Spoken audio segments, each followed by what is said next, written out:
কোন ক্ষমতাশালীরা কেউই মাটি থেকে সুদ ঘুষ দুর্নীতি অশ্লীলতা বেহায়াপনা চুরি ডাকাতি ধর্ষণ জেনা ব্যভিচারী নারী নির্যাতন মদ জুয়া হাউজি লটারি অপসংস্কৃতি হত্যা সন্ত্রাস গম দুর্নীতি একটিও বন্ধ করতে পারেন নাই। কথা বলেন ঠিক কিনা? এটা কখন বন্ধ হয়েছিল জানেন?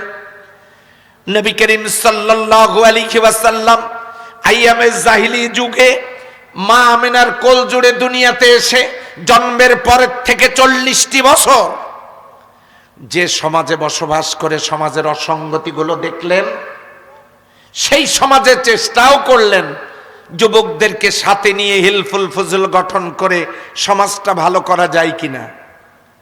একটি পাপের দরজাও 40 বছরে তিনি বন্ধ করতে পারেন নাই। কোরআন নাজিল শুরু হলো মাত্র 23 বছরে। এই কিতাব নাজিলের পর আল্লাহর রহমতে তার সুযোগ্য নেতৃত্বে এই কোরআন দিয়া তিনি এমন সমাজ গড়লেন, সমস্ত পাপের দরজা বন্ধ হয়ে গেল, দানবতার পরিবর্তে মানবতা সূচিত হলো।